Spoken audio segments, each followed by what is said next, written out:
Hello, my awesome project managers, fellow professionals in the world of project management. It's a pleasure to be with you today talking about the PMBOK Guide 7th edition. What the PMI has done in the PMBOK Guide 7th edition is bring together a smattering of topics that cut across the world of predictive, the world of agile, and the world of hybrid. And that's what I want to touch on really quickly today. I just want to take you through very rapidly PMI's perspective in the PMBOK Guide 7th edition. Now, the PMBOK Guide 7th edition is not a replacement for the PMBOK Guide 6th edition. It is an addendum, if you will. It is if you want to call it an annex.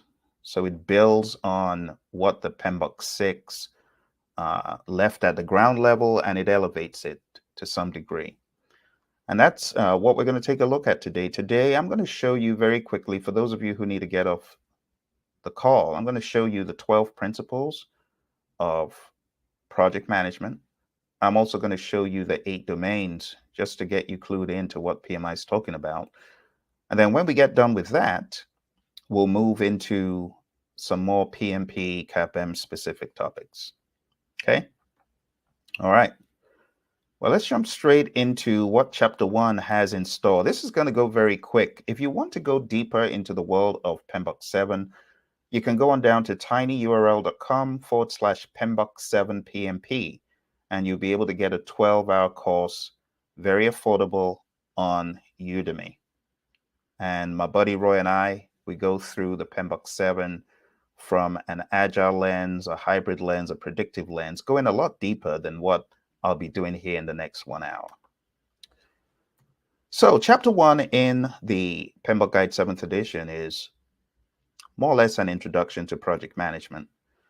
In the 7th edition, as opposed to just calling project management the application of knowledge, skills, tools, and techniques to project activities to deliver a deliverable, we go a step further in PMBOK 7, and we talk about outcomes.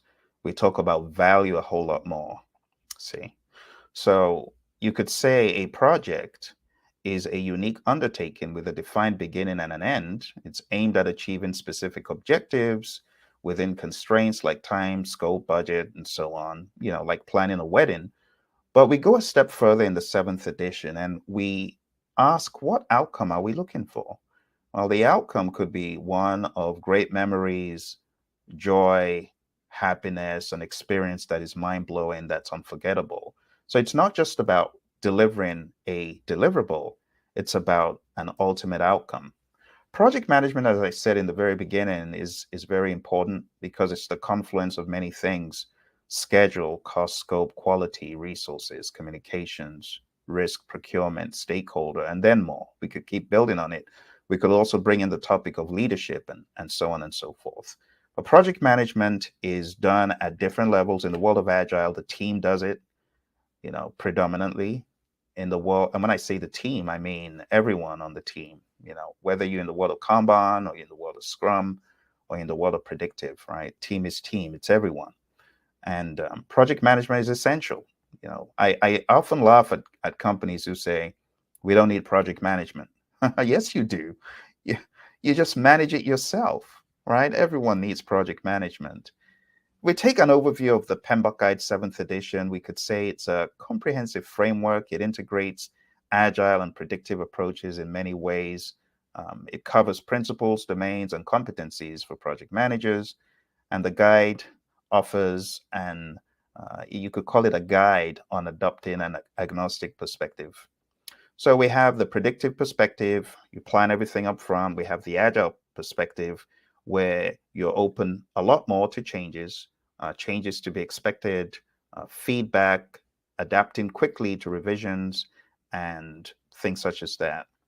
An example on the screen here: changing the color theme or adding a new element to a reception, for example, can be accommodated using agile principles, right? A lot more, because agile, it spans even beyond what you would say is there's a deliverable and it's etched in stone, never to change. Now, agile looks more at the adaptability of whatever it is.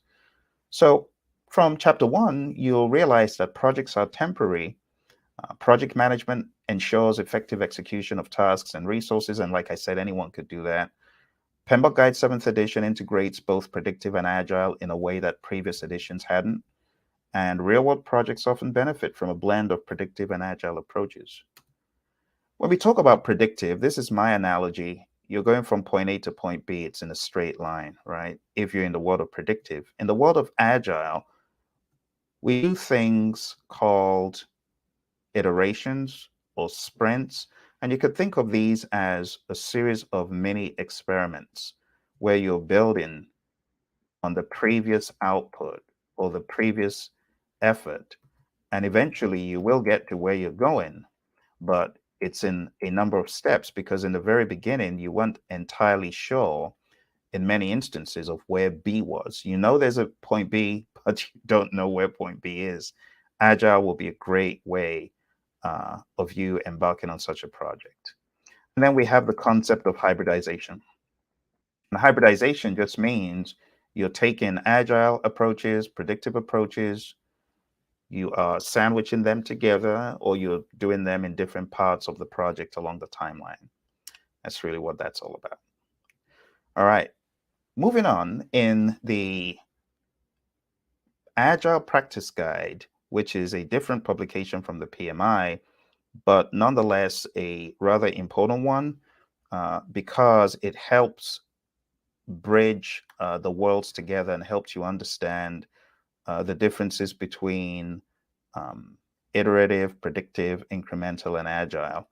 That's what I'm showing on the screen right now, just to give some context for those who are new to all of this, to show the nuances in the world of the PMI between the agile, the predictive, iterative, and incremental. So let me go over those really quickly.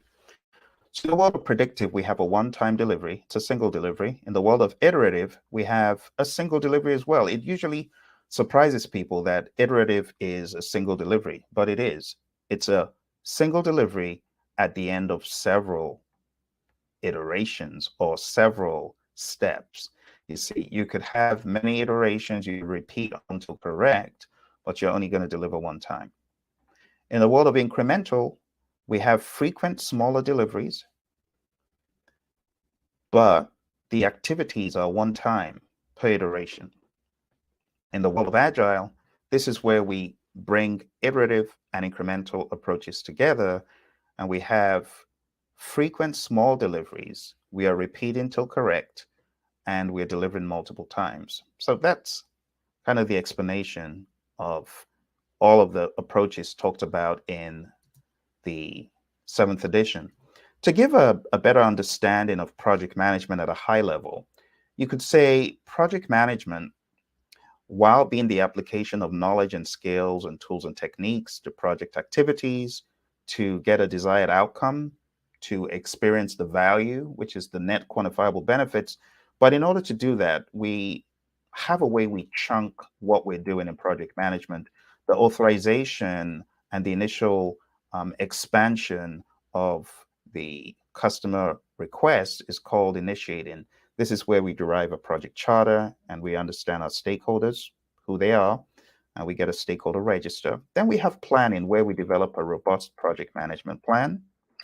And then we have executing, where we are carrying out the plan. We have monitoring and controlling, where we're checking the plan to make sure it's going as we planned. And we have closing, where we close out either a phase in the project or the project as a whole. So again, we get a project charter, we get a project management plan, we get work done, we get reports, and then we close out either phase or the project as a whole. And that's really what all this is about, right? Initiating is the authorization, planning is planning all the aspects that need to be planned. Executing is doing the work as planned. Monitoring and controlling is ensuring the work is going according to plan by generating reports, checking those reports and sharing those reports. And closing is transitioning the deliverable to the customer or getting to a point where we call it a phase gate, a phase exit, a phase end review. We also call it a kill point And there's so many other terminologies that we can use for these points on the project.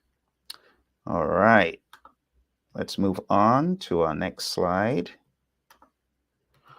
So over here, this is where I break down project management into more finer detail. We could break project management down into what we call areas of knowledge. This is talked about in PMBOK 6. So this is just giving you a better idea of the nuts and bolts of project management before we dive fully into the 7th. So bringing all the pieces of project management together is called integration, and it's a knowledge area. We call it a knowledge area. We have scope management, understanding all that needs to be done, schedule management, which is managing the timeline of the project, cost management, managing the budget, quality management, determining fitness for use. What is that? What do we mean when we say a service or a result is fit for use?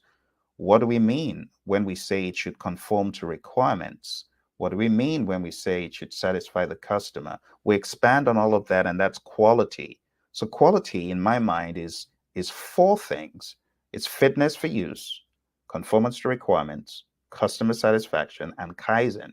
It's continuous improvement. Then we talk about resource management, human, equipment, material, supplies, and facilities. We talk about communications, which everyone knows. I'm sure you've communicated today already. If you're on this call, I am communicating with you, right? I'm sharing an idea. I'm encoding my ideas, and I'm passing them across to you through a medium, through this medium of the web, right? And then we have procurements, which is all about buying what you need from outside the firm. If you decide to procure services or goods to help your project, that's procurement. We have stakeholder management. A stakeholder is an individual or an entity that could be affected by the project or could affect the project or thinks they could be affected by the project. And last but not least, in the middle, I have the bullseye, which is risk. And all of these knowledge areas, we could have risks surrounding each one of these areas. We could have scope risk. We could have schedule risk. You know, an example of a risk. What is a risk? A risk is an uncertain event that, if it happens, could impact the project positively or negatively. So we have risks surrounding scope. You could have a risk that you didn't effectively scope out the project. So project is done and it doesn't satisfy the customer. Double risk. You got a stakeholder satisfaction risk, and then you got a scope risk.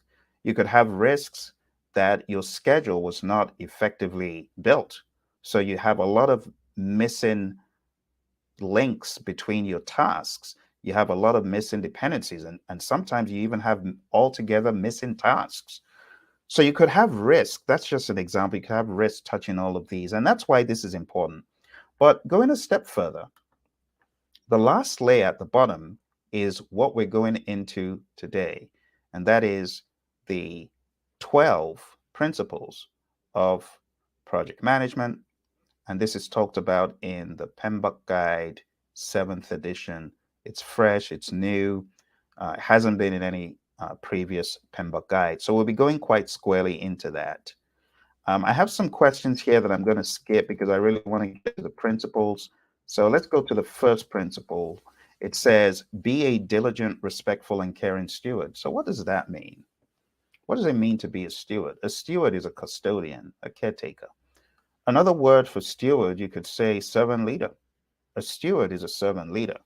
But looking under the hood, stewardship entails responsibility, managing resources, stakeholders, objectives, building trust, fostering a positive environment. When you look under the hood, if you're going to translate this into the world of Agile, it just means be a great servant leader. Be a great servant leader, because you could have a servant leader in any capacity on the team. Could be a developer, could be a product owner, if you wanted to call it that, could be a scrum master, could be a project manager, could be anyone, right? So the mindset is, I should be responsible with the resources that have been entrusted to me. I should viciously protect and guard them. I should treat them as though they were mine. And I should also be aware of compliance and regulatory stuff. And that is one of the things PMI talks about in stewardship. There's a lot of importance when it comes to being diligent, not cutting corners, having respect for the resources entrusted to you, and care. Right? Those are three of the things talked about on this slide, but these somewhat echo what we have heard in the world of Agile, doesn't it? Managing team well-being, we talk about the Scrum Master carrying food and water. It's very similar. A lot of people find it strange when I say carry food and water. They think it's a joke. It's not a joke. I mean, you got a development team slugging it out, pounding away at all that code or whatever they're developing, be it a technical document, be it a product, whatever the case. But the servant leader needs to have that mindset of stewardship to be able to serve those on the team. That's really what this is about. And then going a step further, the servant leader, the steward, understands the importance of not only governance, but regulatory issues and ensuring that you are adhering to those. All right. So in the world of predictive, we typically say plan the timeline, allocate resources, track progress. In the world of Agile, create a flexible plan. And there are many ways to do that. I don't want to get prescriptive because I know I have the Kanban zealots and I have the Scrum zealots and I have the predictive, I have the predict. So I don't want to prescribe anything in either world, but regardless the world you're in, you got to make sure you tailor the plan to fit what's going on, right? Whether it's daily stand-ups. I know some people hate daily stand-ups. If that is what suits the project, do it and get on with it. It's not about you. See, the servant leader understands it's not about what I want, it's about what the team sees fit. All right. Ensure the team's well-being while achieving the project objectives is one of the things that the servant leader should do. So the main takeaways are stewardship involves responsible management, stakeholder engagement, being diligent, being respectful, being a caring steward, caring for the team, carrying food and water, serving the team. All right, here's the summary. So we have integrity, care, trustworthiness, and commitment. Let's go into the next principle. Next principle just says create a collaborative project team environment. So how do you do that? Think about it. If you are a servant leader, you should ask the question, how can I create a collaborative project team environment? Number one, in my mind, you got to have a team charter that was worked on by the team, not you alone. Some folks, they want to try the Moses trick. They want to come from the mountain with the scrolls and say, thou shalt do this. No, no, no, that's not going to work. Get the team together and work on it together. Work on a team charter. So team charter, team contract, social contract, team agreement, all alternate terms that we use for these things. But my advice to you would be to work with a team. See, don't do this in isolation. Okay, work with a team. The sun's come out and it's shining so much on my face. It looks like I'm some sort of Casper. No, no, no. I'll try and tone that down in a few moments. But thank you, those of you who are here. Thank you for coming. Thank you, Lawan. Good to see you. Lawan is one of my PMP gurus who got certified this year and has been helping other people get certified. Good to see you, Lawan, and everyone else on the call. Good to see you. All right. So let's move on. Let's move on to 3.2 in a little bit more detail. Beyond having a project charter, my recommendation is to really make it transparent and make it as collaborative as possible by making sure everyone has a voice, making sure everyone is heard, right? Foster transparent communication and just use some effective decision-making approaches. One of the things that happens in a lot of teams when it comes to decision-making is we still have the one person who thinks, oh, I'm meant to make the decision. And that's probably not the best way to do it. I think the best way to do it is to use the approach of consensus and to decide, okay, what does consensus look like for us in this team? You could say more than 50% must agree. maybe 60, maybe 70, but definitely not dictatorship. That's not the best. Cross-functional agile teams benefit from collaboration for enhanced product functionality. There are many tools and techniques for effective collaboration. And speaking of effective tools and techniques, the number of people in their organizations, they still don't believe in turning on the camera. I just turned mine on. Just turn mine on. For emphasis, you should, in my mind, if you're meeting, um, as much as possible. The reason is it just helps to be more transparent and more present. You know, like imagine I'm speaking to you here and I'm staring outside the window. You see there's a whole lot of sun. But I could be staring outside the window and be totally distracted, and you wouldn't know if my camera was off. But with my camera on, you can see that I am present and um, I am concentrating on whatever is being done. So I would advocate for teams that are geographically dispersed. You might just want to up the ante and say, okay, we're going pedal to metal. This is going to be one of our team charter aspirations to keep the camera on. It just elevates things. You know, the great Professor Emeritus Albert Moravian is in his work, which, by the way, is not a one size fits all. It's not all communication. But when you're communicating high stakes messages, highly sensitive messages, the communication is just amplified by the body language. The body language trumps everything else. So you have 55, 38, 7. So for collaboration, in my mind, if a team is not in the same place, co-located, my aspiration would be to have some sort of video conferencing going on. All right, let's move on. Leveraging collaboration tools and predictive, use collaboration tools for task allocation and progress monitoring. In the world of Agile, use Kanban boards for transparency and continuous communication.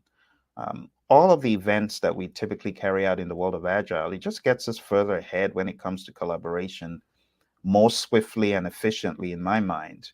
Like, why would I meet for 2 hours a week when I could just meet 15 minutes a day? And then even limit the risks, minimize the risk of being misaligned. You know what I mean? So these are some of the things we use in predictive and in Agile. Main takeaways for 3.2 here: collaboration is essential, and without it, a project could end up going to the dogs, could end up failing. So I highly encourage team collaboration, transparency. If you're co-located, use the concept of caves and commons. There's times that you may want to retreat into your cave, but then have a common area where the team can interact and get a lot more done. 3.3, effectively engage with stakeholders. How do you effectively engage with stakeholders? Well, there has to be a number of things. Let's skip this. There has to be a number of things. There has to be engagement in a medium that the stakeholder prefers. If your stakeholder prefers live engagement, being there, you got to be there. I remember back in the day when I started speaking to companies, a lot of the companies actually wanted a meeting before the meeting. And the reason for that is different stakeholders have their own preferences. And a lot of stakeholders, they understand the power face to face. They just get a lot more assurance. So there were times I would travel out to meet with clients before the engagement, before the talk, before the workshop. And it was just because they wanted that type of engagement. So you got to understand your stakeholders. I hear a lot of PMs complaining, oh, I have to travel again because my customer just likes face. It's what the customer wants, face to face. That's what the customer wants. You got to give it to them, right? Stakeholders play a crucial role in the success or failure of a project. So you got to engage stakeholders in the best way possible and promote a collaborative project environment by engaging your stakeholders the right way. So what do we mean by engagement? Stakeholder engagement is working with a stakeholder and communicating what is near and dear to the stakeholder's heart. That's how you get them engaged. There are many examples of engagement. In this one, it's an infrastructure project to build a new highway. We're going to have a lot of stakeholders, local residents, of course, business, environmental groups. Have you ever seen something being built near you and immediately you raise a red flag of concern? You are a stakeholder right there. So each group has unique concerns and needs, and a good project manager understands the different archetypes of stakeholders, whether you're in the world of predictive or in the world of agile. In the world of predictive, project managers conduct public forums and surveys to gather input. They develop a communication plan to keep stakeholders like you informed. They're building right next to you. Well, they've got a campaign to update you and let you know this is not a threat, this is actually going to help the community, and so on. In the world of Agile, we have feedback mechanisms that are established for continuous stakeholder input. We have sprint reviews. We have other forums and interactions where, if it's been done the right way, stakeholders and end users should be rest assured that you understand their user stories or their requirements in cases where they're not able to write those and their requirements. So regular meetings, regular touch points, regular updates, it just helps a stakeholder ensure that they're on the same page with you. So we have influence projects, stakeholders influence projects, teams serve stakeholders engagement. You got to remember that it's not just you, the project manager, it's also about the team working with the stakeholders to ensure that they're engaged at the right level. In the world of Agile, we do less policing. In fact, we don't do all that policing that we do in the world of predictive. In the world of predictive, I've been on some projects where the stakeholders are banned from speaking to the developers, but that's not how it is in the world of Agile. It's less controlled. So engagement enhances value, perceived value and actual value of what the stakeholders are getting. Let's move on to principle 4, focus on value. What is value? Value in the world of the Project Management Institute has been described as the net quantifiable benefits that a stakeholder derives from a product, service, or result, or the project. And when it comes to value, it should be in the forefront. In actual fact, in the world of Agile, we often say if it's not value, you shouldn't be doing it. This is the job of the product owner in the world of Agile, to sift through the various requests and to either refuse them, put them on the back burner, deprioritize them, and those are of higher value, they get bumped up. So it is very important in the world of project management to focus on doing the right stuff and to deliver value as early as possible. So price is what you pay, value is what you get, said the great Warren Buffett. So we want the value to be as much as or even more, right? We want to deliver even more than what the price is.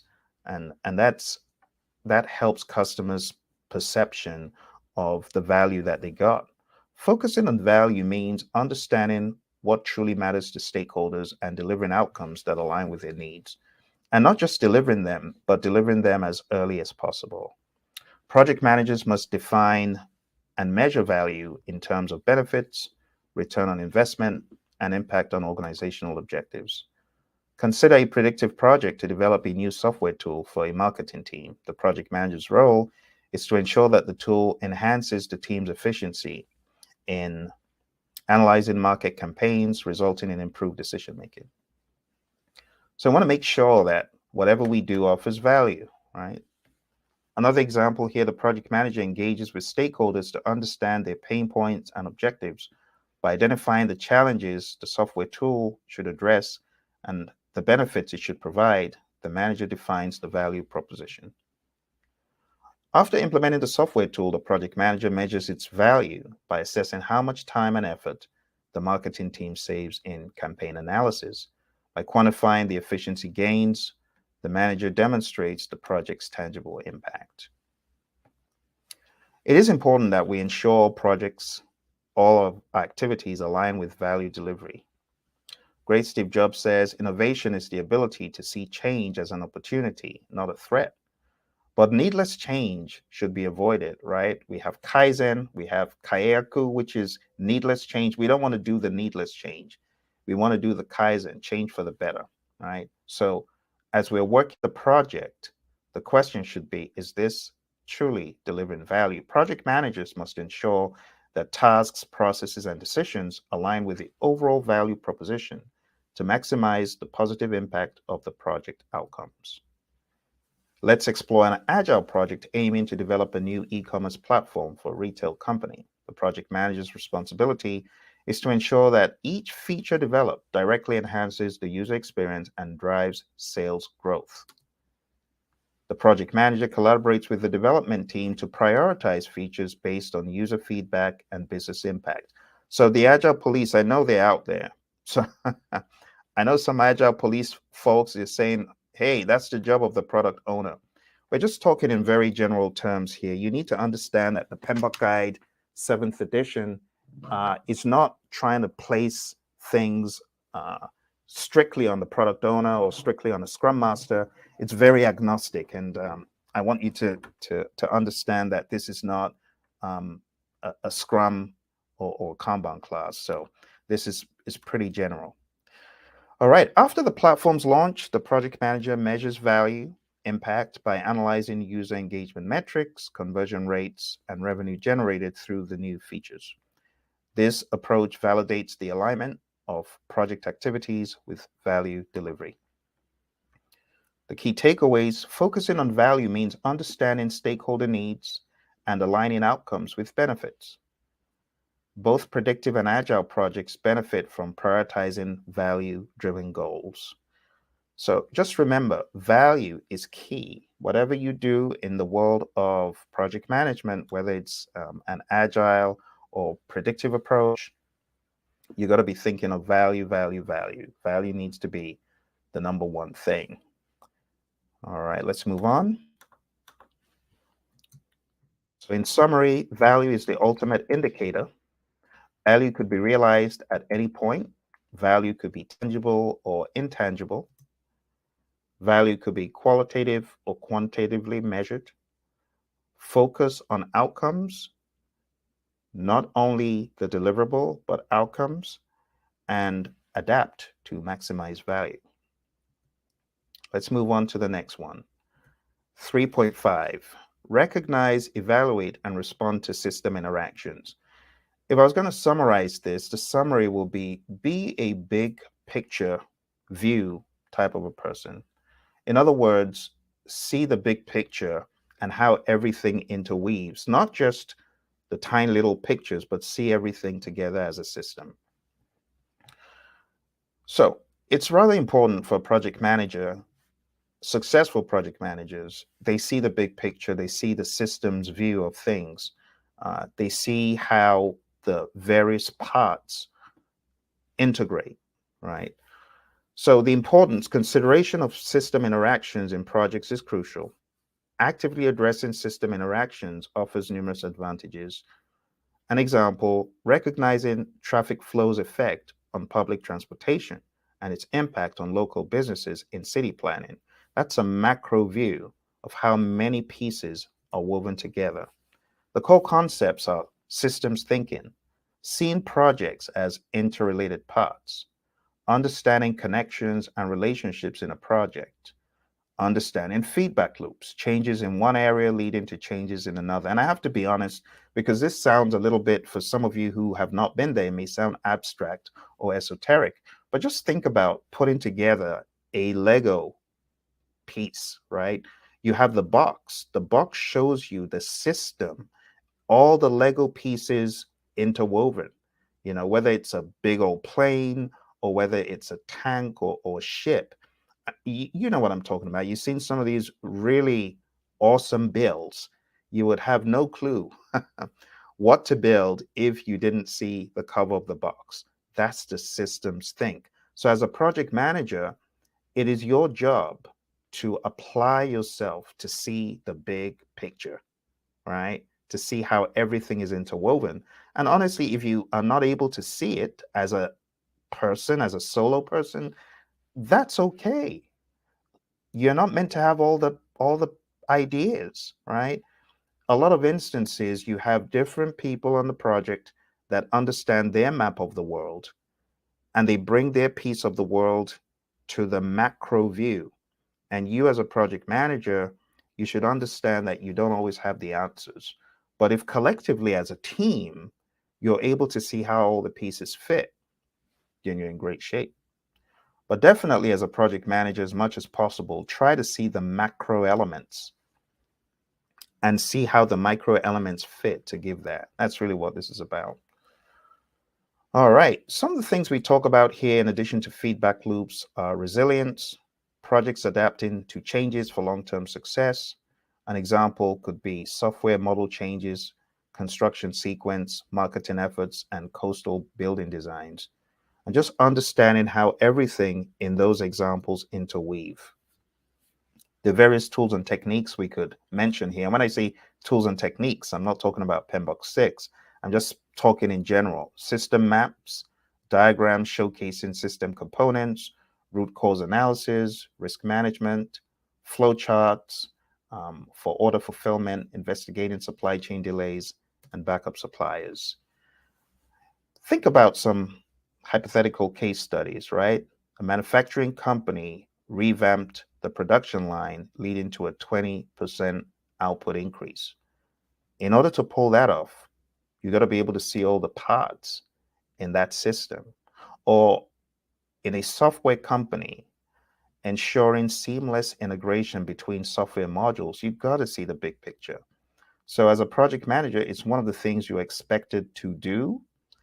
Even if you need a lot of help from other people to see it, I encourage you. You know, we talk about expert judgment in the world of the Project Management Institute. An expert judgment doesn't come from one person, it could come from a number of people. So I encourage you to think expert judgment as coming from a variety of sources. All right, let's move on. So the summary is, it is important to see things systemically. Don't just be a micro view project manager, be a macro view project manager as well. Be able to see the entire system and work with the team to envisage what that should look like. There are going to be challenges, right? Obstacles such as resistance to change could prevent a vision from coming together like it should for you to be able to see what the system looks like. Strategies like continuous training and open communication does help when you're trying to see things more systemically. So a few more tips before we move on. A project is a system. So you got to see the different parts of the system. Systems thinking is really more like having a holistic view, as I gave the example of the Lego box, and systems constantly change. So be aware of that. And you as a project manager and as a team, you should be ready to respond to system interactions, right? There's a tendency to get frustrated in an inexperienced lens of project management. If you're not that experienced, you could get really frustrated when you see things around you changing. But part of this new world of PMI is to enable change, to embrace change, and to effectively manage change. And this is part of it, systems thinking. All right, let's move on to number 6, demonstrate leadership behaviors. What exactly is leadership? Well, leadership is all about influence. John Maxwell, my mentor, he says a true measure of leadership is influence. It's nothing more, nothing less. It's all about how you can positively, impactfully influence the team. How do you impact the team? Well, you start off with your position, but your position is not enough. You got to grow beyond just saying, I'm the project manager. Okay, well, you may be able to influence me a little bit by saying you're the project manager, but it's not enough. You got to build trust. You got to be likable. No one wants Oscar the Grouch as a project manager. Be likable, then begin to win small wins with a team, right? Then bigger wins. You know, no one gets the maximum amount of influence by doing Mickey Mouse wins, you know. All respect to Mickey, right? Mickey's a rock star, but you know what I mean. I'm talking about the small wins. Small wins are good, but we can't stay in the small wins realm forever. We got to build with a team, right? And then you gain more influence by affecting individuals, people, by giving value back to people, by being there, being a team player. You affect your peers by being a team player. You affect management in different ways by lightening the leader's load, by letting the leader know what they may have been blindsided by. These are ways that you can increase in leadership. So effective project management combines leadership and management. There's a difference. Leadership is all about relational. Management is all about keeping the status quo, keeping the systems and the structure. And there's a place for that. I want to make it clear that leadership and management are not at war with each other. There's this misnomer that they are. They're not at war with each other. Leadership is all about inspiring and guiding the team towards a shared vision. Management is all about planning, organizing, and controlling project activities. And it's okay. There's a place for that. Okay. They're not at war with each other. Demonstrating both qualities is important. On a complex software project, leadership, inspiring the team with a clear product vision, clarifying the vision as much as possible, and management, organizing tasks, monitoring progress, ensuring adherence to the process. Both are important. There are different ways we could look at leadership, right? The different leadership styles, transformational, servant, situational, they all have their place. And then we have the Hersey-Blanchard model, which is very much tailored to the idea of dynamic situational leadership. And a great leader understands this and they're able to adapt their approach. Am I going to be more directive? Am I going to be more supportive? Am I going to be very directive and very supportive? Or am I going to be a whole lot less directive, maybe laissez-faire, right? So as a project manager, you need to understand you got to adapt. You can't have a one size fits all for every situation, for everyone, every time. That is going to lead to failure. In the world of predictive construction, say a predictive construction project, build a new hospital, transformational leadership could be very helpful in the planning phase. Emphasizing the project's importance in the community healthcare could be very important at this stage. Take, for example, an agile project, situational leadership during phases of uncertainty. You got to be flexible. You got to be able to adapt depending on what is going on. So having a flexible leadership style in the world of agile, you definitely need that. And then an approach of encouraging collaboration and innovation. Got to be ready to adapt. That's why we call agile adaptive. What about leading through challenging phases? You got to demonstrate those leadership behaviors throughout, be it a technology upgrade project or be it a reorganization. You got to be on your A game as a dynamic leader. Another example will be setting clear objectives during planning, guiding the team in creating a comprehensive plan, fostering a collaborative environment. See the word guided, right? Guidance, influence, and things such as that.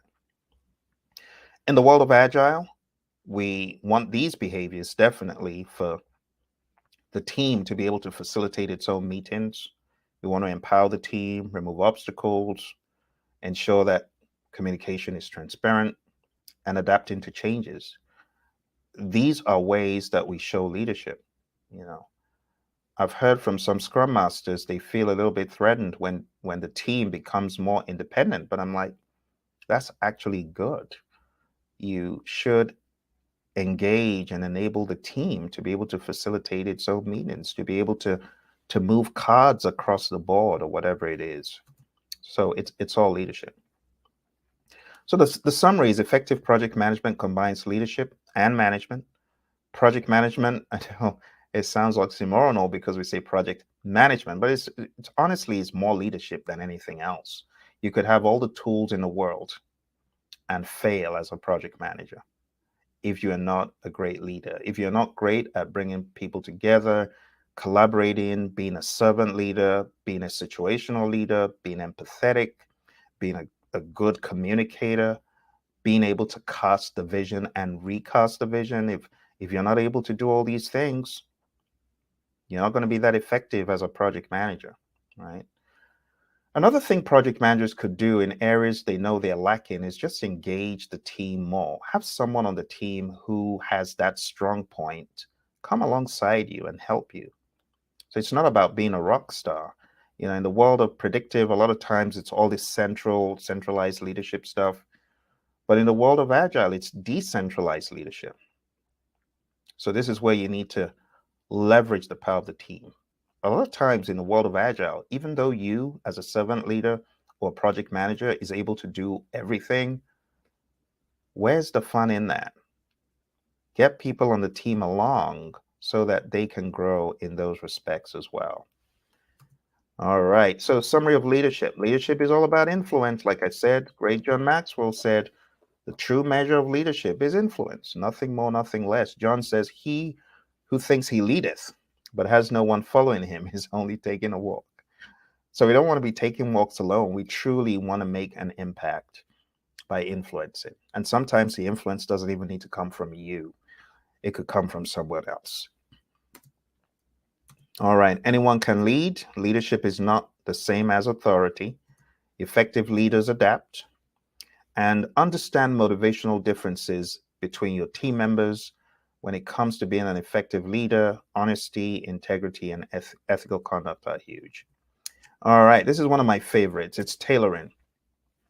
And why do I say this is one of my favorites? Because whenever I go to companies to train them in project management, it's getting a little bit dark. So I think I can get this window open. It's very sunny here in London today. So when we talk about PMBOK Guide 6th edition or 7th edition, there's this misnomer that we have to use everything in the toolbox. And that's actually not right. You don't have to use everything in the toolbox. There's something called tailoring in the world of PMI. And tailoring just means you are adjusting the tools, the techniques, the methods, whatever you use as inputs and so on to your project. That's all it means. So the good news is there's a lot of tools. The even better news is you don't have to use all of them. You tailor them based on what you're working on. So tailoring based on context is all about customizing your project approach like tailoring a suit. Core concepts: understand the project goals and the desired outcomes, understand the stakeholders, understand the project's environment and the constraints, and then you know which of these pawns on the screen to choose. Am I going to choose this one or this or this? It really depends on what you're working on, right? There are different objectives for product launches. Stakeholders in city park projects, regulated project environments, and budget constraints could all be factors in determining which tools am I going to use in this specific project. Here's another example: agile approach for tight deadlines, quicker iterations and feedback. You don't always have to do a 2-week iteration or a 4-week iteration. Have you ever thought of doing a 1-week iteration? Have you ever thought of doing a 3-day iteration? You got to tailor this stuff, whether you're in the world of predictive or in the world of agile. When it comes to risk management for uncertain projects, got to prioritize risk identification and mitigation. When it comes to communication for complex environments, you got to really prioritize making it as crystal clear communication in intricate settings. An example here is agile for software projects with tight deadlines, risk management in research and development, and communication in multinational projects. Those are things you want to look out for even more. Tips for the application of the idea of tailoring: you got to be flexible and adaptable. And my major tip for you in the world of tailoring is give it up. Just give it up and let the team decide. Don't dictate what you think is the best, especially if the team is a mature team. You can ask the team, what approach do you think we should use? Or which tools do you think we should use? All right? And let it be more of dialogue. So stakeholder input, regular engagement to align with project objectives. Sometimes the stakeholders even know what they want to see used. An example would be on certain government projects, the stakeholder, the government, they know what their work breakdown structure should look like. So they request that your work breakdown structure conform to the CWBS, the contractual or the contract work breakdown structure. So tailoring, it cuts across whether you're in predictive, whether you're in agile. Also apply common sense, right? Why on earth do you want to use TCPI, CPI, SPI, EV, ETC, EAC on a 2-day project or a 1-week project? It doesn't make sense. Before the metrics are here, your project is over. You get the point. Okay. So summary is emphasize tailoring based on context. There are a lot of PMs who think they have to use every single process and every single tool, and you don't. This is why the PMI's PMBOK 6 was demonized, because a lot of folks thought this is unrealistic. This is a fairy tale. How do you apply all these 49 processes to every single project? And unfortunately, those folks, they missed the memo. they missed this principle that said tailor. All right, you get the idea. Let's move on. So each project is unique. Success is based on adapting. You got to use the most appropriate method and understand that tailoring is iterative and continuous. Moving on to 3.8, build quality into processes and deliverables. So what are we talking about here? What is quality? I've already given you the 411 on quality. Quality is all about fitness for use, conformance to requirements, and customer satisfaction. If you're really doing a good job in quality, you should have checked the boxes and then gone a step further to say Kaizen, continuous improvement, right? So don't just stop at fitness for use, conformance to requirements, and customer satisfaction. Go a step further and, make it even more profound by throwing in the Kaizen clause. All right, so you got to build quality in. So building quality in is important, because if there's no quality, you're likely to not have stakeholder satisfaction. You ever been to your favorite restaurant and they served you and you looked at the food and you're like, my goodness, this is garbage. I've never I've never seen something so horrendous. This isn't quality. Again, fitness for use, conformance to requirements. If those two are missing, it's likely that customer satisfaction is going to be missing.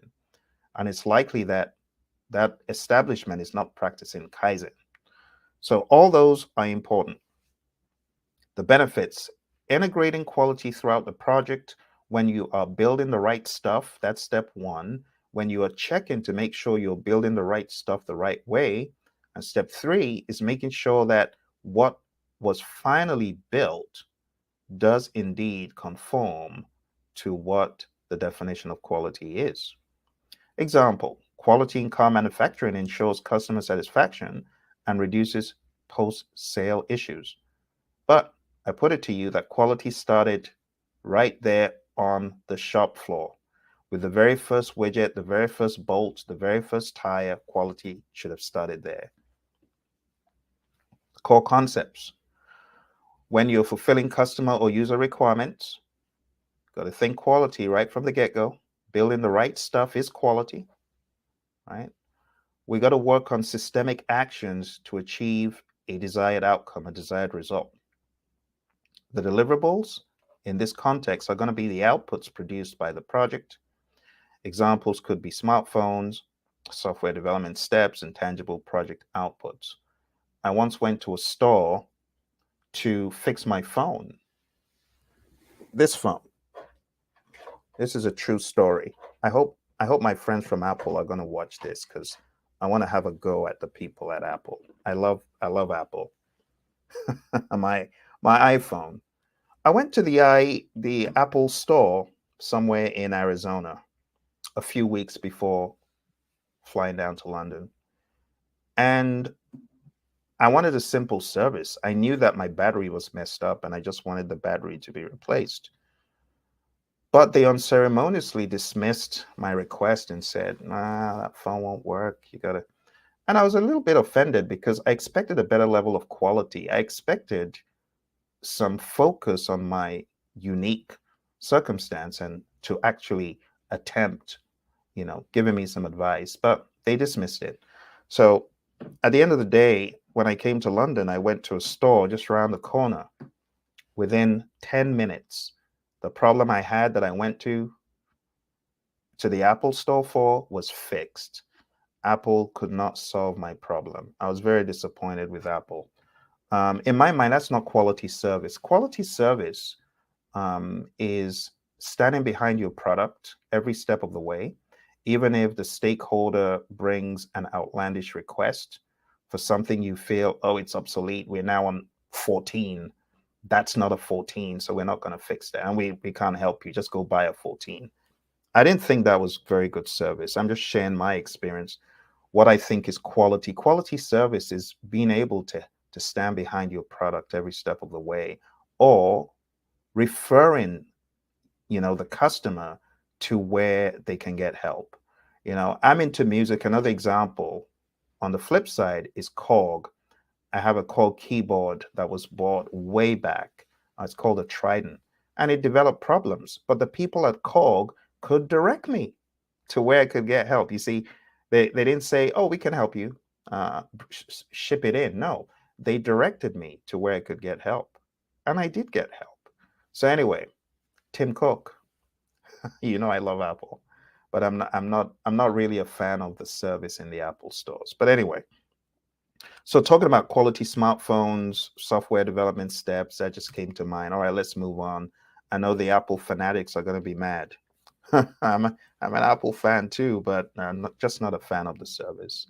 When it comes to tools and techniques, quality planning, identifying and strategizing for project quality requirements, quality assurance, monitoring and evaluating the project for quality adherence. Like I said, don't wait till the product is out. Keep checking the process. Quality assurance is checking the process. Quality control is checking the product. Quality control is correcting deviations from quality standards. Examples: construction project standards, software product reviews, and product retesting after bug fixes. All of these are examples of quality. Application examples: your quality plan. You got to outline benchmarks when you're planning, for example, a new beverage product. Quality assurance reviews, periodic checks for website compatibility, or quality control procedures, reworking or discarding defective clothing batches. I often use the analogy, prevention is better than cure. Quality assurance is prevention. Quality control is the cure, but prevention is better than cure. Imagine having to discard defective clothing batches as opposed to catching when the defects were going down. You want to catch before the defects happen. And in that way, you minimize waste. Another example, case study one, pharmaceutical company with rigorous quality checks. And these quality checks, I'm talking about checking the process. Another example will be a tech company with quality-focused software products, and all through the process, quality assurance, quality control are upheld. In conclusion, you want to embed quality in every step of what you do, not just the product. Like in my example, I love Apple products. They're fantastic. They're great. I love the finish. I love the ergonomics. But when it comes to service, I'm not very impressed. I have an even similar example. I had an iPad for my daughter. Took the iPad, same thing. Oh, this has a problem. It won't work. Blah blah blah. Come to find out, when I bought a new phone, I used the adapter from the new phone on the iPad, working as good as new. The service was not what I expected. So quality is fitness for use, conformance to requirements, customer satisfaction, and Kaizen, continuous improvement. And trust me, if your customer is not satisfied, quality has not been achieved. It's a very individual perspective, which is why I encourage project managers to think of quality from that unique project's lens. All right, so quality is satisfying stakeholder expectations, fulfilling project and product requirements, meeting deliverable acceptance criteria, and project quality, effective and appropriate processes being included in the project. Not just everything under the sun, but having the right processes in the project. All right. Number 9, navigate complexity. Success usually comes to those who are too busy to be looking for it, said Thoreau. All right, let's move into what exactly we mean by navigating complexity. When we talk about navigating complexity, it means two dimensions here. You can have technical uncertainty and you can have requirements uncertainty. This is very well documented in the Stacy model. For those of you that have read the Agile Practice Guide, page 14, the Stacy model is there. You could just Google Stacy model. Ralph Douglas Stacy, rest his soul, is a creator of that. But the complexity model, the Stacy complexity model, it just shows you could either have requirements uncertainty when the customer or the stakeholders are unsure of what they want, or when it's not very clear what they're looking for. But you can also have technical uncertainty where you know what they want, but in terms of how to do it, you're not very clear on how to pull that off technically. Or you could have both, double whammy. Then that's going towards anarchy, right, at the extreme. So in order to navigate complexity, you got to bring one of those factors down, or two of those factors down, into the realm of controllability, where it's not full-blown chaos and anarchy, but it's within a realm that you can manage, at least in iterations. And this is where Agile comes in, right? It's been proven time and time again. Just do a search when you get a moment after this. Google it, the VCF project, the Virtual Case File project. The Virtual Case File project was a project that was undertaken by the FBI. And the FBI, they were looking to replace the antiquated record system, case management system. And unfortunately, they wasted hundreds of millions of dollars before they realized, oh, it is so complex that the best way to do it is to tackle it from an Agile perspective. And that's what they did. And that's how they were eventually able to get the project complete. So you got to navigate complexity sensibly, right? There are times when predictive just won't cut it. And being impatient, looking for results, similar to what FBI was looking for, results, but doing it the wrong way, you got to just take another look and say, could it be that this needs to be more of a hybrid, or this needs to be more of an Agile approach? All right.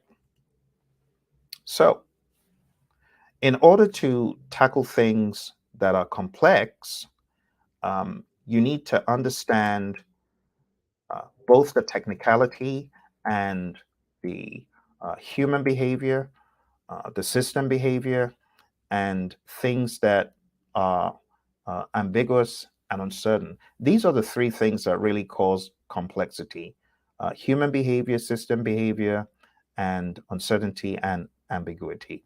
So there's a place where risk could come in to make a situation appear even more complex, even a lot more hazy.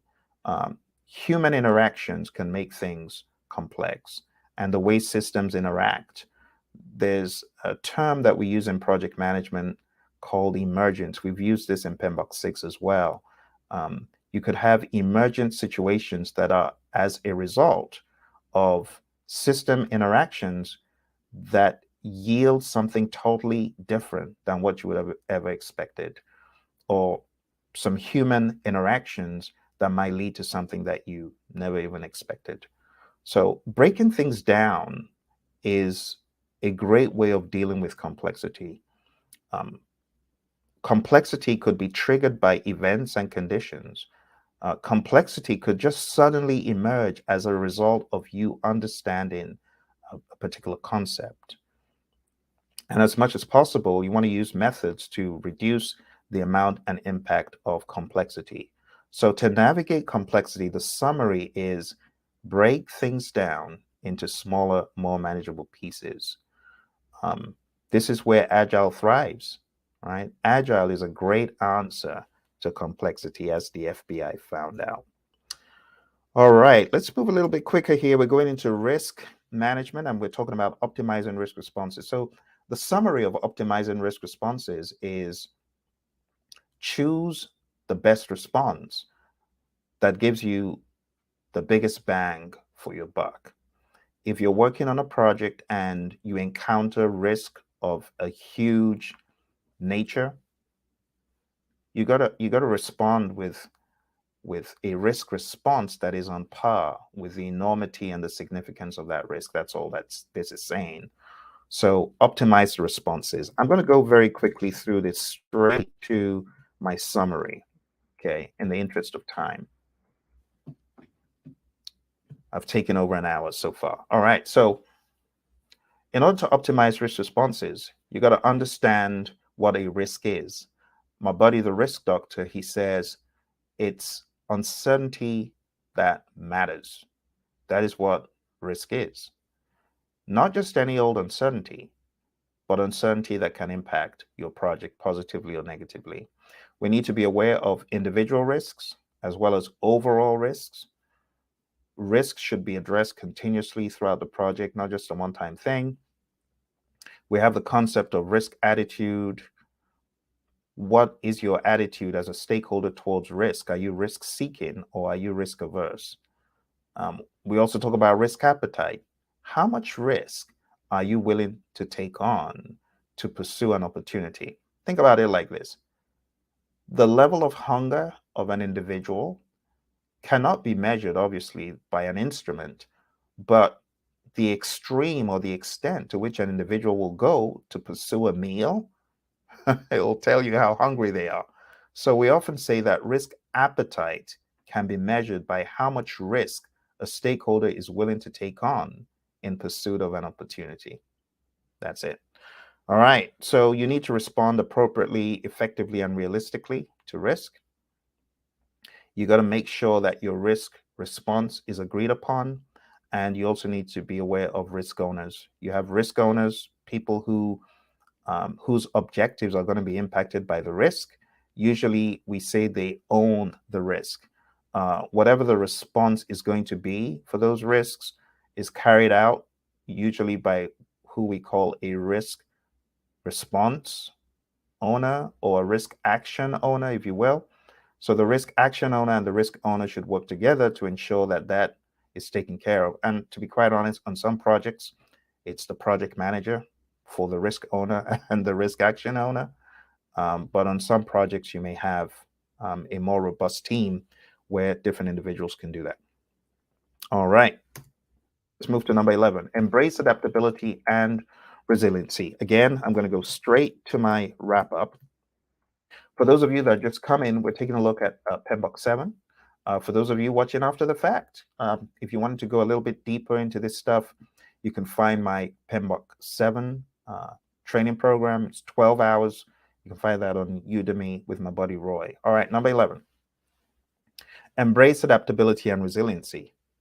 Adaptability is all about you being adaptable to respond to change.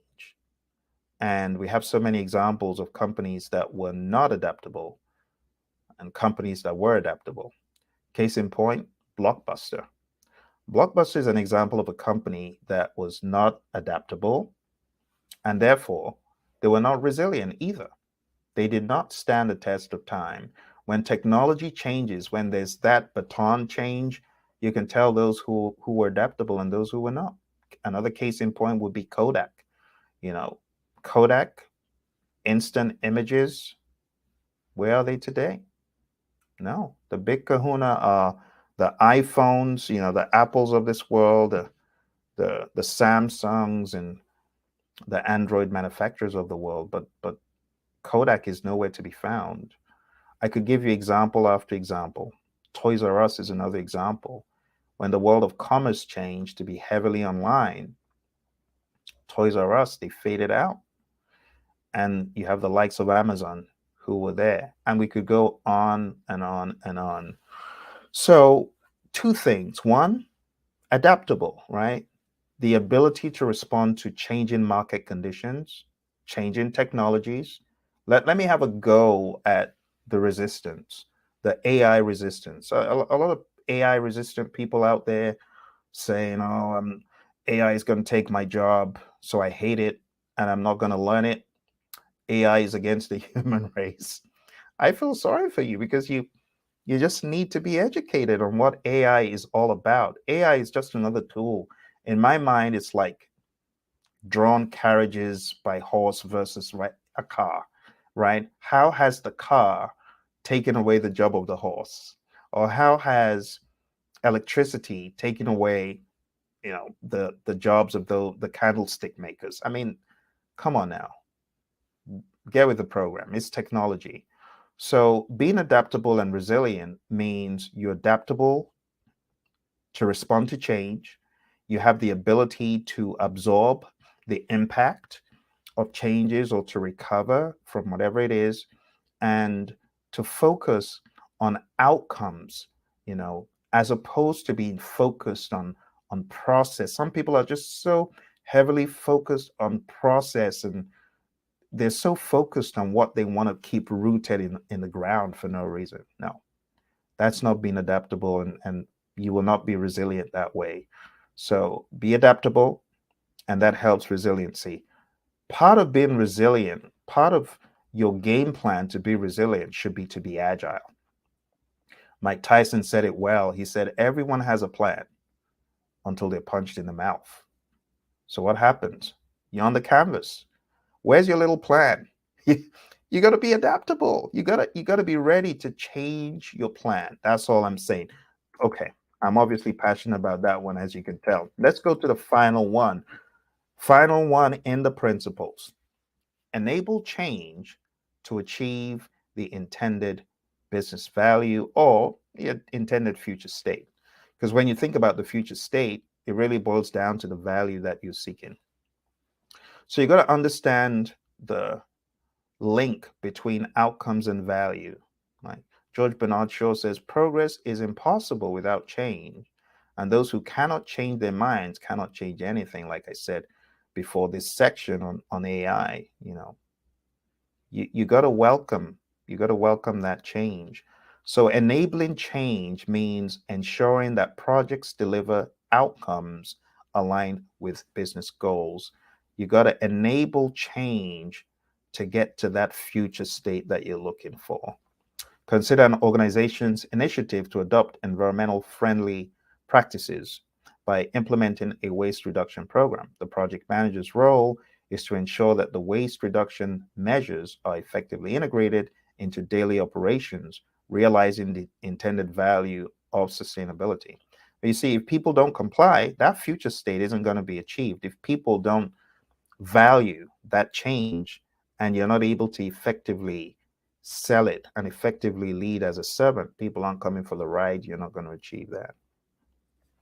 During the planning stage, the project manager aligns the waste reduction program with the organization's sustainability objectives by involving key stakeholders early, keyword, right? And establishing performance metrics. The manager sets the foundation for achieving the intended business value. Talk about the world of Agile. A project manager engages with end users to gather feedback on the waste reduction program's effectiveness. One of the things that you're seeing here is that the stakeholder is very prevalent. In order for you to enable change, you've got to get stakeholders along for the ride, right? By quickly adapting strategies based on user insights, the organization can achieve the desired sustainability outcomes. Let's go straight to my summary for all this. We don't have a whole lot of time. I've already taken an hour of your time. So, enabling change to achieve the envisioned future state. There's got to be a structured approach to change, right? Regardless the model you're following, whether it's the ADKAR model, whether it's the FEPIMS model, whether it's John Carter's model, whether it's the General Electric, model, whatever model you're using, just have a model. And at the forefront of whatever model you're using, put people first. You want to bring SAP into the firm, put people first. You want to introduce a new initiative in the firm, put people first, right? We talk about change. We got to think about internal and external sources. It can be challenging to accept change. We talk about the Kubler-Ross curve or the J curve, and it just shows the valley of despair that some people could go into when there's change looming. And we got to help people work through that change. When we're trying to change too much too soon, it could lead to change fatigue and you burn your people out. It's not a good thing. Baby steps when it comes to change. Baby steps. Okay. Like I said, stakeholders are at the forefront of any change. And if your stakeholders don't buy into it, you bang your head on a brick wall. Nothing's going to happen because the people aren't going to come for the ride. You know, John Maxwell, he says, people buy into the leader first and then the vision. So hopefully by the time you get to this fork in the road where there needs to be change, hopefully you've built enough trust equity as a project manager or as a leader with your people for them to know that you don't mean harm, right? For them to know you don't mean harm in the change that you're trying to introduce. All right, we are at the end of the 12 principles. We took a little bit over an hour to do that. At this point, I'd like to shift gears here and I'd like to go very quickly into a different topic, and that is the performance domains. We are literally going to whiz through this. I'm not going to spend too long on them. Hopefully we can do this again some other day. So let's jump in. All right. At this point, I'd like for you to ask any question. You got any questions about the content that I've covered so far? Please feel free to put them into the chat. Again, I want to say thanks for all those joining. Thanks to LinkedIn user. I hope you're well, and everyone else who joined and who, I know that this is peak time, you know, for those of you on the East Coast and those of you on PST, you're just getting to work. So I know that many of you are going to be watching this after the fact, but don't hesitate to drop me a question, and I'll be very happy to answer the question. But let's jump into the stakeholder performance domain. The stakeholder performance domain is all about being in the world of your stakeholder. That's really the summary of the stakeholder performance domain. Living in the world of your stakeholder and having empathy. In the world of agile, right? If you wanted to transform this into an agile ideology, you could just say this is customer collaboration over contract negotiation. That's the mindset. I am going to collaborate with my customer to get a win-win. What does it say in the principles in principle 1? Right? My agile aficionados, I know you're out there. Your highest priority is to satisfy the customer through early and continuous delivery of valuable product. That's the mindset. That's the summary. So if I was going to give you the 411 of the stakeholder performance domain, it would be this. Number 1, intentionally identify your stakeholders. Who could this project affect? Who could be affected by the project? Watch this.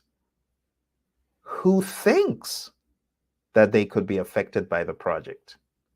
They're stakeholders as well. And it's your job to effectively engage and manage the involvement. You know, sometimes you just got to stem certain stakeholders' involvement because it's too much. They almost want to take the team's job. And no, we don't want that. They're eager beavers. And you can understand their interest, but sometimes you got to effectively manage the engagement, right? And then the next thing you do is you engage them. And lastly, you check to ensure that you are engaging them at the right level. Say 4 things. 1, identify the stakeholders. 2, plan how to engage them. 3, engage them. 4, monitor their engagement. That's it. And this is where your understanding of previous editions of the PMBOK guide come in, because it gives you a more structured framework. It's not just full of bullet points and great ideas. No, it's very structured, which is why I'm giving you the 4 main things. All right. And that's pretty much it. Identifying and analyzing stakeholders is key. When you understand the stakeholder, then you can better plan how to engage them. Then you can better engage them. And then you can monitor to make sure the engagement is appropriate and it's right on par with what you need. All right. So I'm going to skip some of these. We have some great tools talked about here, like stakeholder mapping. We could use a stakeholder power interest grid.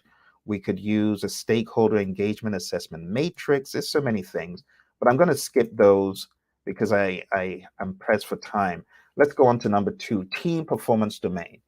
If I was going to convert this team performance domain idea into the world of Agile, I would just say build projects around motivated individuals. Right from the get-go, you got to get the hiring right. You know, my mentor, John Maxwell, he talks about getting the right people on the bus. But not just getting the right people on the bus, he also goes further to talk about getting the right people on the bus in the right seats. So it's twofold. They got to be a fit for the organization, but they also got to be a great fit for the team, you see. So getting the right people on the bus, getting the right people on the bus in the right seats. How do you do that? This is a news flash for my friends in HR. Begin to understand that when you're hiring people into a firm, you're not hiring people into a firm alone. You're hiring people onto a team in a firm. So how about getting the people that they're going to be working with involved in the hiring process? You know, a lot of you from HR, you already got the memo. You already do this. You already do this. And kudos to you if you're doing it. If you're getting the team that is the team in focus involved in the interview, bravo, you're doing the right thing. But if you're not getting the right team in front of the interviewee, then there's going to be a rude shock when you realize it's not a good fit, right? So in the team performance domain, the encouragement is simple. Hire the right people, develop them, mentor them, coach them, train them, build an atmosphere of collaboration. Like the Agile Manifesto tells us, give the team the environment and support they need, trust them to get the job done. Let me give you a 6-step process overall when it comes to the concept of resource management. Number 1, plan. How do we get the team members we need? How do we get the people we need? That's number 1. Who do we need, right? And then, in addition to that, have some guardrails in place. Have some team agreement, some team contract, social contract, ground rules, and things of that nature. You may choose to have those in place. Like if they're just 3 or 4 team members, well, the sooner the better, right? Get a contract in place, social contract, team contract, same thing. And you can just Google this. If you haven't seen what a team agreement looks like, Google it, you'll find examples. But that can be the beginning because a team agreement is not etched in stone, it evolves. So every so often, have the team come around and decide, is this still good? Do we need to add some other things? Maybe definition of ready is obsolete, definition of done might be obsolete in that particular charter, and you might need to renew them and things like that. How to resolve conflict, communication in a team, the Elmo concept, right? Enough, let's move on. How do you move on in a meeting when someone is in broken record mode? And things such as that. Friendly fines, friendly penalties. You know, I was training the people at Yale one day and someone came in late and someone shouted from the back, hey, that's $5. They had a friendly fine approach. And all of these are just great things to put into your team charter or your team contract. And the team understands, okay, I shouldn't come late for meetings. If I do, I'm going to be fined, and things like that. Right? So, one, plan how and who you need. Two, do an estimate, a very good estimate of resources that you need. And when I say resources, in the world of PMI, this is more general because it could be used for human equipment, material supplies, and facilities. But you got to plan and then you got to estimate, right? Step two is to estimate the activity resources. Then step three is you got to acquire the team, right? Acquire the resources, but acquire the humans, because now we're talking about team. So acquire the team. Then step four would be to develop the team, right? Coaching, mentoring, team building, synergizing, offsites, whatever you need to do to get your team to its optimum state.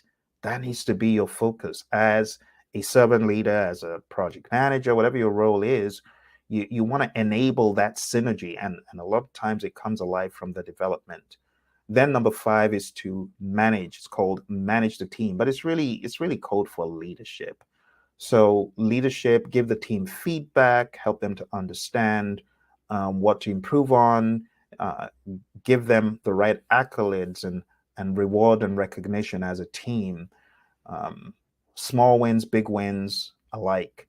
And the last thing we talk about in this realm of resources is really more keeping an eye to make sure that resources are indeed utilized as planned. And we could look at that from a more physical resource lens, but in reality, we also ensure that the people on the team are being utilized to the greatest capacity. It's just business. It's just business. This is not anti-agile. It's not pro-predictive. It just is what it is, right? If you hire Phil for 40 man hours every week, you expect to get 40 man hours worth out of Phil or close, right? Um, Maybe some you could cut some slack and say at least 35, or really depends. But if you count going for meetings and you count, work-life balance, then yeah, not gonna micromanage for every single minute in the 40 hours. That's not how to do it. But within reason, you would expect to get a good return. All right. So that's pretty much it as far as the team performance domain is concerned. We talk about building and leading high performance teams. We talk about combining diverse skill sets, understanding diversity and inclusion, understanding how to effectively resolve conflict, facilitating dialogue. All of these are great things when it comes to team leadership. All right, let's move on to the next one. The development performance domain. The summary in the development performance domain is don't be predictive or agile ignorant. It amazes me when I hear people say the only way to do a project is predictive. Seriously, in 2023, what planet are you from? Or someone says the only way is agile. If you're not using Scrum, you're a charlatan. Seriously? It's shameful that people still think that way, that the only way to do a project is agile. The only way to run a project is Scrum. The Scrum zealots, Kanban zealots, let me have a go at you. You need to change your thinking. Kanban is not the only way. It's a great way. Trust me, I love Kanban, right? I have a Kanban tool on my phone. I love Kanban. I have physical boards that I use for Kanban. I've written 12 books using Kanban. I love it. And a comic book, if I may add, right? And I love Scrum, which is why I've dedicated a lot of my time in the certifications I've chased in following and getting into that mindset, to be more effective on my projects. But I can tell you that is not the only way. Scrum is not the only way. Kanban is not the only way. PMBOK, 7, 6, whatever. Those of you you got your PMBOK 1, more power to you. My friends from 1996, more power to you. Look, it's not about the tools. Let's learn from the Agile Manifesto, individuals and interactions over processes and tools. You see, this is why in PMI's research, PMI found out that organizations that are predictive in their delivery But agile in their thinking, they outperform the organizations that are strictly predictive in their delivery and strictly predictive in their thinking. Wow. You mean just having an agile way of thinking, even though I'm delivering predictively, can change the value and the outcome? Absolutely. So it's about the individuals and the interactions over the processes and tools. Seriously. Which is why when I see the horrendous images of scaling or what is supposed to be scaling, I just say no, I'm sorry. That's safe stuff. That's not agile. You might as well just call it something else, but that ain't the agile I know. The agile I know is adaptable, it's flexible, it's malleable, it's moldable, and I know that the safe zealots are out there, and it's just the truth. How do you read the Agile Manifesto and reconcile the 4 values with that stuff? How do you? How? Let's be honest. Call a spade a spade. Call it something else. Call it hype, but don't call it agile. So you got to be really honest as a professional. When you take a look at what you're using, you could use a predictive approach. You could use an agile approach. You could use a hybrid approach. But don't try to hoodwink people calling what is not agile agile. That's what I'm against. I know a lot of people have found success using a smattering of tools, and it's okay, but let's not mislead people by saying this is agile and it's not. So when it comes to the development performance domain, what PMI is saying here is you got to choose what makes sense for your unique circumstance, your unique project, because it's not always predictive. All right, I'm going to get off my soapbox. So I'll be here till tomorrow. Let's just move on. Let's go on to the next one, planning performance domain. The planning performance domain just sensitizes you to plan what is needed. Plan what is needed. Plan using a mindset of the variables of integration, scope, schedule, cost, quality, resources, communication, risk, procurement, and stakeholder. There are 10 of them, right? So when you plan, put on the thinking hat of scope, schedule. There's going to be interchange. You're going to have cycles of repetition. Scope, schedule, cost, quality, resources. You're going to have cycles. The misnomer that I'm done with scope, then I move into schedule, then I move into cost. It's wrong. No, that's not how it works. You got scope, then you could think a little bit of schedule when you're sufficiently done, but you're not really done with scope if you've not thought about schedule. And you're not really done with scope or schedule if you haven't thought about cost. And you're not really done with cost if you have not thought about scope, schedule, cost, quality, resources, and risk, not to mention procurement and many other variables. So what I'm saying here is that when you're planning, try to be methodical in your planning, right? Make sure that you've hit all the necessary checkboxes, but not just hit them. Make sure you've had some iteration go on where you return back to scope, or you return back, like you're done with risk, return to scope. And then you realize, oh, I'm not even done with scope. And as a result of not being done with scope, you realize, oh, I'm not done with schedule. And that may take you back to risk. So it's multiple loops. If you were going to draw out how things actually are in project management, it's not a linear line. All right, let's move on. I'm going to jump all these to just get to the high level so that we can get done here, because I've been going for over an hour, and I appreciate those of you who are still here. All right, project work performance domain.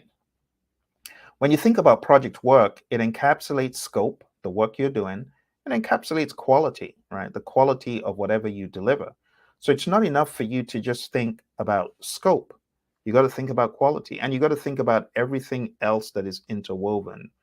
Your role as a project management coach has ingrained the importance of proactive monitoring and control. Projects operate in dynamic environments, making it essential to manage and mitigate uncertainties. There are many examples that I have here, but in the interest of time, I'm just going to jump straight ahead to a few. Explore predictive project to implement a new inventory management system for a retail chain. You got to oversee the execution and ensure adherence to the project plan. In other words, as the work is being done, check the work. Make sure the scope is what it should be. Make sure people know what they're meant to do and build quality in. Quality assurance is big. You want to integrate quality assurance processes throughout the life cycle. What is the difference between QA and QC? This is a question I would like to address if I'm able to. Let me see if I can write this up here real quick. So we have quality assurance and we have quality control. What is the difference? Quality assurance is all about process. Quality control is all about product. Checking the process is QA.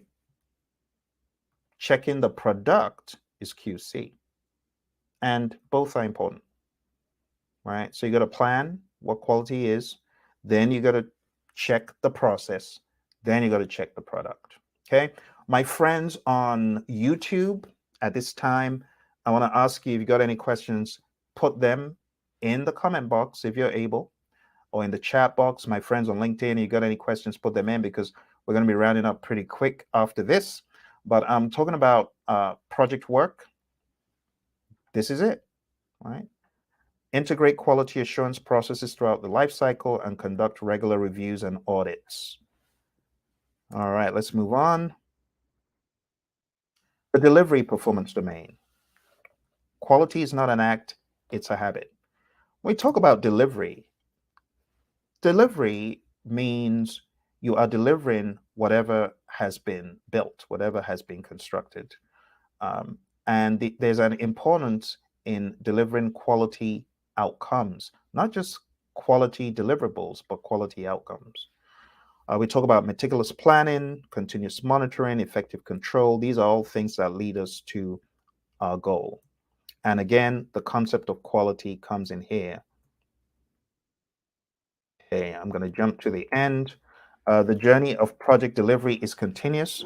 Now, when we talk about delivery in a predictive environment, we often talk about just a one-time delivery, but in the world of Agile, delivery is looked at as being continuous in some instances, but also very regular, okay, in others. Okay, getting ready to round up here. We've got two more. We got the measurement performance domain. And when it comes to measurement performance domain, I have to say this is actually one of my favorite domains.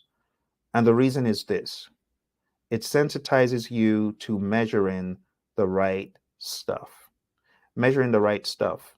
There's so many things that we can measure in project management. But the question is, are we measuring what is relevant and are we measuring what will actually add value? So in the 7th edition, the PMI, they make it very clear that you should be measuring the right stuff. And one of the things my buddy Roy and I often say is, if anyone is asking you to measure something, ask them why. But don't just ask them why one time, ask them why 5 times. And get down to the bottom of why they want what they want. You know, a case in point, there was a manager who said, we're going to measure how many defects, how many bugs this team finds, and based on the number of bugs, we're going to reward them. Oh, so you want to reward the team, but you want to do it based on the bugs. Well, guess what? The developers and the testers, they were not in cahoots with each other because the developers are buddies of the testers. So that was a foolish metric to measure. It's a foolish metric. Don't do that. Make sure that you're measuring the right stuff for the right purpose. That's the summary of the measurement performance domain. The measurement performance domain wants you to understand there's such a thing as a vanity metric. The vanity metric, it has measurements, quite all right, but it does nothing. It offers no value. And it's like measuring the wrong thing. We don't want to do that. Okay. So we want to make sure that we're measuring the right stuff. That's the summary of the measurement performance domain. Measure the right stuff. Understand that it's continuous.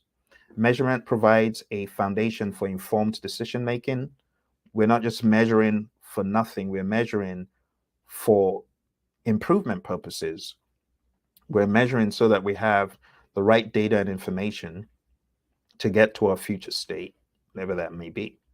I'm going to read a little bit from PMI's PDF, free PDF, by the way, that you can find on PMI's site about the domains. And it just says, measurement involves assessing project performance and implementing appropriate responses to maintain optimal performance. The measurement performance domain evaluates the degree to which the project deliveries and performance are meeting the intended outcomes. Having timely and accurate information about delivery and performance allows the team to learn and determine the appropriate action to take to address current or expected variances from the desired performance. All right, so now you've gotten the idea about measurement. Let's move on to our final one. I'm going to skip all this great stuff. We'll tackle it probably some other time. But let's go to the uncertainty performance domain. The uncertainty performance domain is the final one.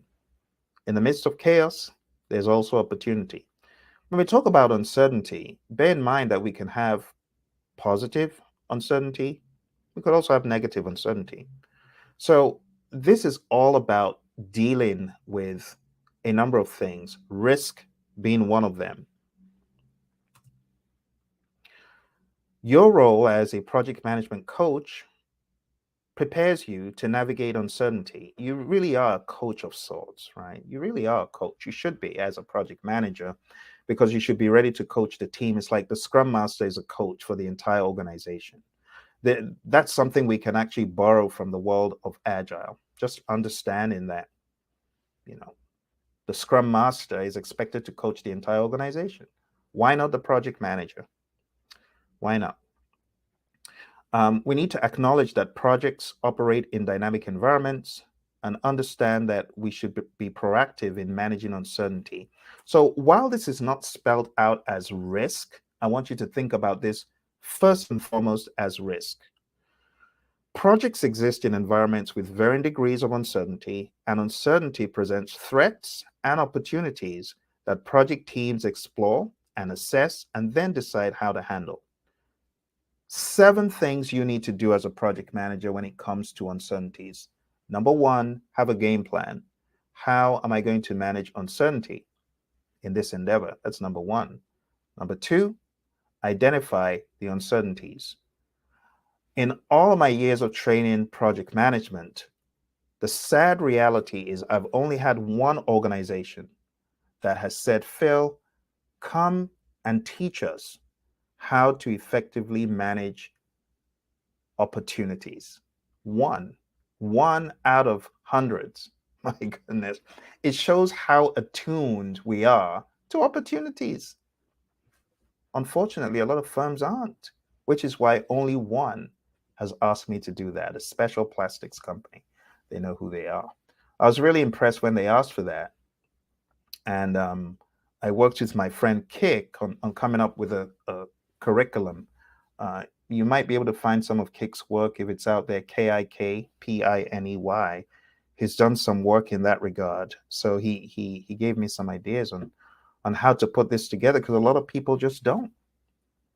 But when it comes to uncertainties, being positive, you as a project manager needs to spend some time with the team identifying what are the positive uncertainties here. What could we gain from this beyond our wildest dreams? What could go so well that could yield additional business? That's one. That could position us in the marketplace in an advantageous way. Just brainstorm. Have an opportunity brainstorming session and track those opportunities, because you might actually be sitting on a pile of revenues and you're blowing past it because you're only looking at the negative. think about the positive as well. So in this domain, we as project professionals should be thinking about not only the threats, but also the opportunities. It says there are many nuances to uncertainty, such as risk associated with not knowing future events, ambiguity associated with not being aware of current or future conditions, and complexity associated with dynamic systems with unpredictable outcomes, and many others. So, my summary in dealing with all of this, my summary is you got to be agile. If I was going to summarize the entire seventh edition, it would be agility. I would say be agile. I would say be able to respond to change, be adaptable, be open minded. Think about the power of the team. Think about the value of your stakeholders. That's what my summary would be. I'm going to summarize these domains for you. Number one, stakeholder. Think win win. Think about collaboration. Think about collaboration over negotiation. Number two, team. Give the team the environment and support they need and trust them to get the job done. Number three, development approach and life cycle. Be open-minded and agnostic. Stop clinging to process like process is the answer. It's so comical because the Agile Manifesto authors knew that it was not about that. Each one of those authors came from a different world of process, but they were able to come together and agree on certain things that trump everything else. Individuals and interactions over processes and tools. It boils down to working product over comprehensive documentation. Customer collaboration over contract negotiation. And responding to change over following a plan. That's what it boils down to, my friends.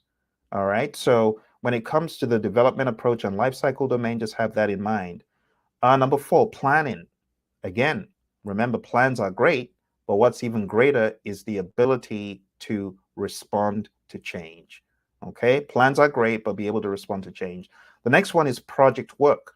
Project work is great, but it has to be amplified by collaboration, by transparency, and as much as possible, like I said, those organizations that have an agile mindset, I didn't say delivery, I said mindset.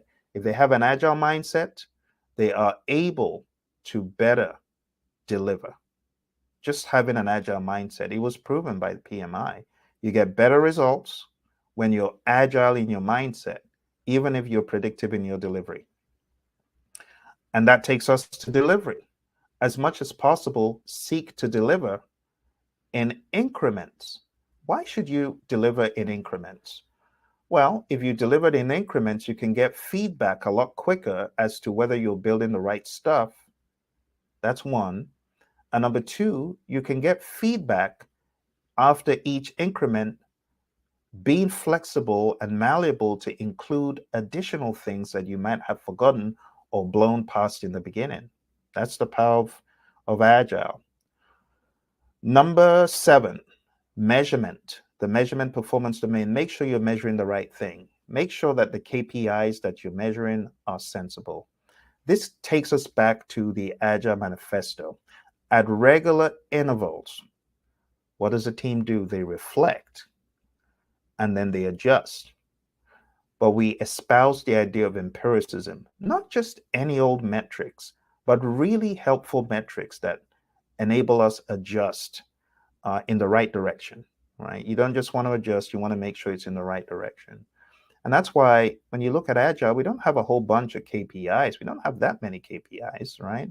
We may have lead time, we may have cycle time, we may have velocity, we may have capacity, but we don't go overboard in the metrics. There's a few things we can learn in the world of predictive from the world of Agile, and that is being extremely selective in whichever metrics you use.